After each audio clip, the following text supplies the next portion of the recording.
కరుణామయుడు పరమ కృపాశీలుడు అయిన అల్లాహ్ పేరుతో. నా ఈ చిన్న ప్రయత్నంలో పొరపాట్లు జరిగితే అల్లాహ్ను క్షమించమని వేడుకుంటున్నాను. బలా మన్ కసబ సయ్యిఅతన్ వఅహాతత్ బిహి ఖతీఅతుహు ఫఉలాఇక అస్హాబున్ నార్ హుమ్ ఫీహా ఖాలిదూన్. ఐదు నంబర్ 81. నిస్సందేహంగా ఎవడు పాప కార్యాలకు ఒడిగట్టాడో, అతని పాపాలు అతన్ని చుట్టుముట్టాయో అలాంటి వారే నరకవాసులు. అందులో వారు శాశ్వతంగా ఉంటారు. الذين آمنوا وعملوا الصالحات أولئك أصحاب الجنة هم فيها خالدون. ఐదు నంబర్ 82. మరెవరు విశ్వసించి మంచి పనులు చేస్తారో వారు స్వర్గవాసులు. అందులో వారు శాశ్వతంగా ఉంటారు. యూదుల బుకాయింపులను ఖండిస్తూ అల్లా స్వర్గ నరకాల ప్రవేశానికి ఏ ఏ విషయాలు కారణభూతమవుతాయో తెలియజేశాడు. ఎవరి కర్మల పత్రంలో పాపాలే పాపాలున్నాయో, ఇంకా షిర్కు మరియు కుఫ్రుతో కూడుకున్న పనులు లిఖించబడి ఉన్నాయో వారి నివాస స్థలం నరకమవుతుంది. వారందులో కలకాలం మగ్గవలసిందే. విశ్వసించి సత్కార్యాలు చేసిన వారు స్వర్గవాసులవుతారు. ఇక విశ్వాసుల్లో పాపం చేసిన వారు కూడా ఉంటారు. వారి వ్యవహారం దైవాధీనమై ఉంటుంది. ఆయన గనక తలిస్తే తన కృపతో వారిని మన్నించి కొంతకాలం పాటు నరకంలో ఉంచి స్వర్గానికి తరలించగలడు. లేదా దైవ ప్రవక్త సల్లల్లాహు అలైహి వసల్లం సిఫార్సుపై వారిని మన్నించి స్వర్గములో దాఖలు చేయగలడు. సహీ హదీసుల ద్వారా కూడా ఈ సంగతి రూఢి అవుతుంది.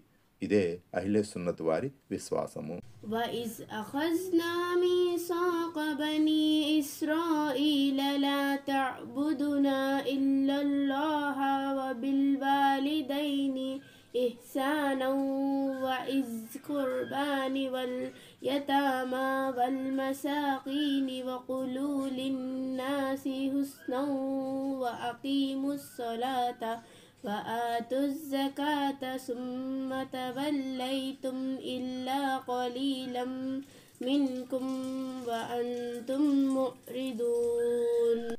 ఆయత్ నంబర్ 83. మేము ఇశ్రాయేలు వంశస్థుల నుండి వాగ్దానం తీసుకున్నాం, దాన్ని గుర్తుకు తెచ్చుకోండి. అల్లాహ్ను తప్ప వేరెవరిని ఆరాధించకూడదు. తల్లిదండ్రులు ఎలా ఉత్తమంగా మెలగాలి. అలాగే బంధువులను, అనాథులను, అగత్యపరులను ఆదరించాలి. ప్రజలతో మర్యాదగా మాట్లాడాలి. నమాజుకు నెలకొల్పుతూ ఉండాలి. జకాతు ఇస్తూ ఉండాలి. అయితే మీలో కొద్దిమంది తప్ప అందరూ మాట తప్పారు, ముఖం తిప్పుకున్నారు.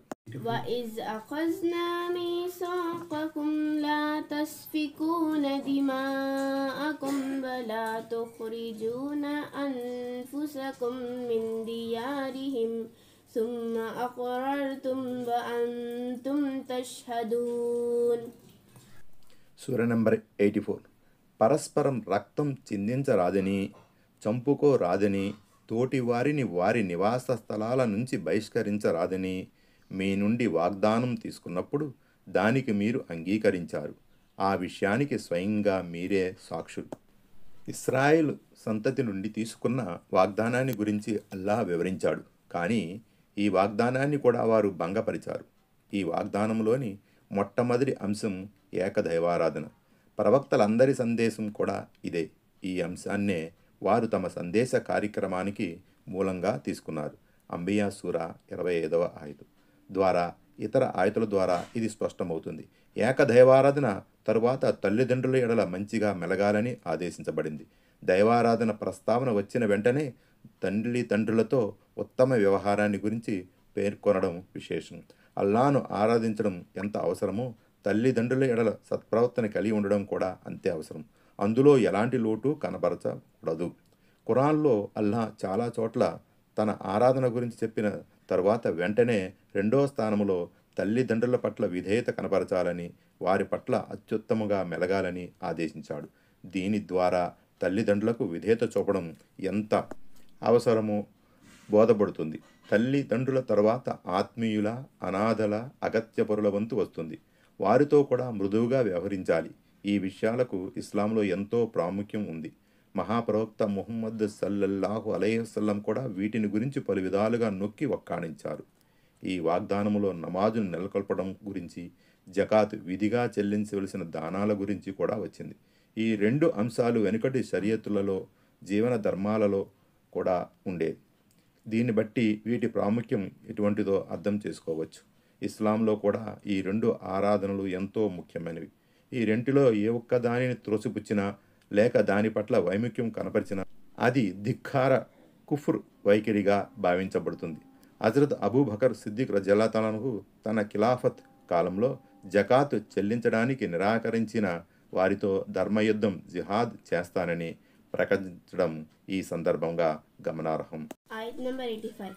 ثم أنتم هؤلاء تقتلون أنفسكم وتخرجون فريقا منكم من ديارهم تظاهرون عليهم بالإثم والعدوان وإن يأتكم أسارى تفادوهم وهو محرم عليكم إخراجهم أفتؤمنون ببعض الكتاب وتكفرون ببعض فما جزاء من يفعل ذلك منكم إلا خزي في الحياة الدنيا ويوم القيامة يردون إلى أشد العذاب وما الله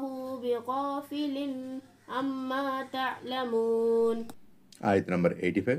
కానీ మీరు పరస్పరం చంపుకున్నారు, మీలోని ఒక వర్గం వారిని ఇండ్ల నుంచి బహిష్కరించడం కూడా చేశారు. పాపానికి దౌర్జన్యానికి పాల్పడుతూ మీరు వారికి వ్యతిరేకంగా ఇతరులను సమర్థించారు.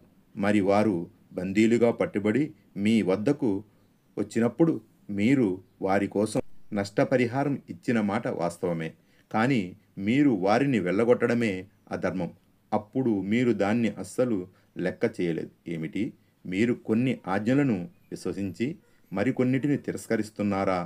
మీలో ఇలా చేసేవారికి ప్రపంచ జీవితంలో అవమానం తప్ప ఇంకేం ప్రతిఫలం ఉంటుంది?